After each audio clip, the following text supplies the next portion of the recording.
Hi, hi. Today is the first day of the Democratic primary convention. Uh, it should be very interesting. It's in Chicago again, and this is the first convention the Democrats will have since the start of the pandemic. But like I said, it's in Chicago. And I remember the last convention in Chicago in 1968. And 1968 was an absolutely challenging year. Martin Luther King was shot. Robert Kennedy was shot. The Tet Offense occurred in Vietnam. And we had the Chicago police go absolutely nuts against demonstrators in Chicago who were demonstrating against the war in Vietnam at the time of the Democratic Convention. And here's another fact.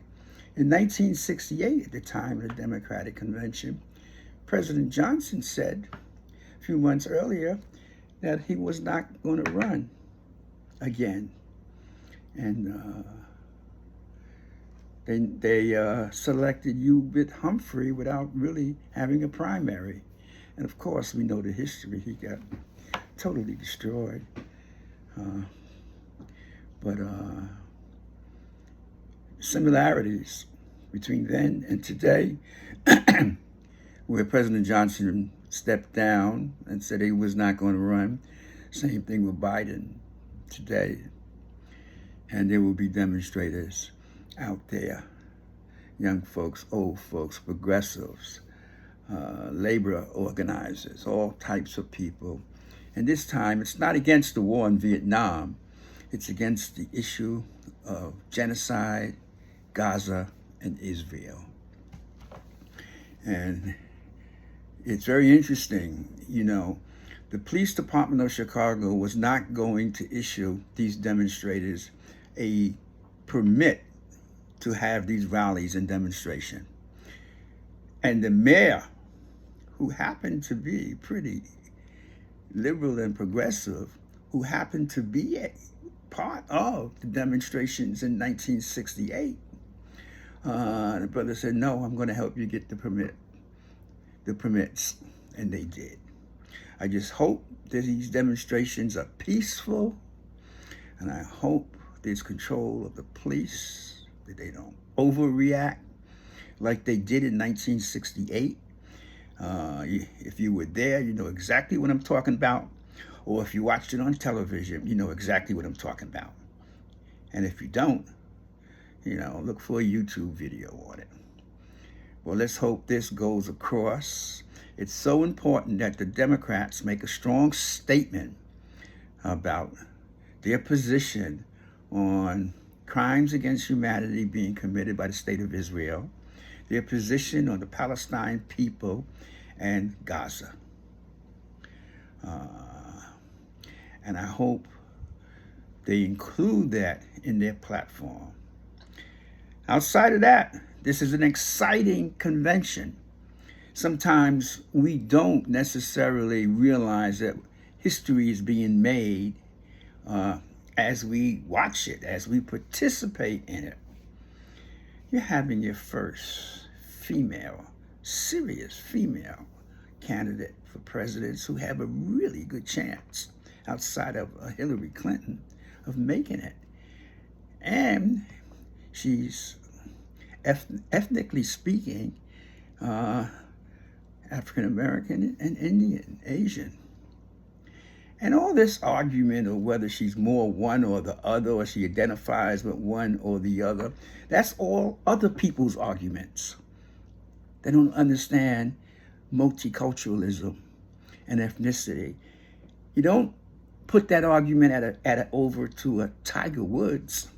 You don't make that argument against Naomi Osaka. And both of these athletes can have identities with two cultures.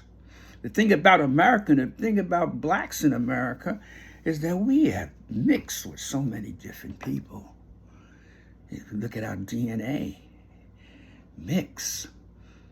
I got 28% European regional DNA in me. That's not much. Some people, some African Americans have up to 50%, even more. So we step away from these racial and ethnic boundaries and identities because they're superficial. Race is a hypothetical concept.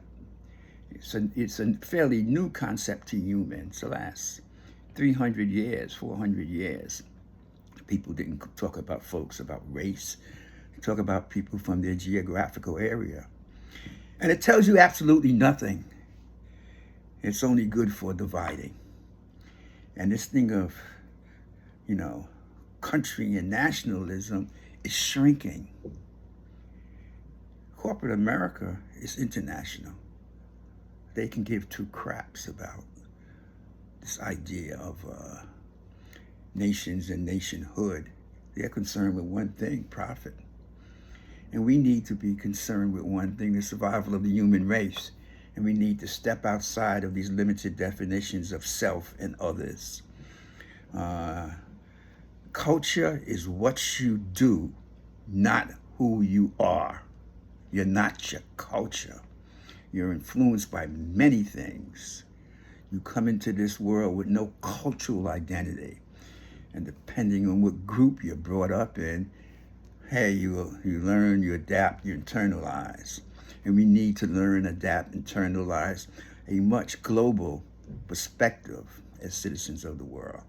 So folks, sit back and enjoy the Democratic Convention, because we got a woman that can take down that narcissistic person, Donald Trump, and we need to defeat him. And it's not that she has all the answers or the Democrats have all the answers. There's a lot to be desired with the Democratic Party. But at this point in time in history, it is the best thing we have going. And it is time for a younger generation not just to step up, but to take over. I hope this has been insightful. Thanks for watching.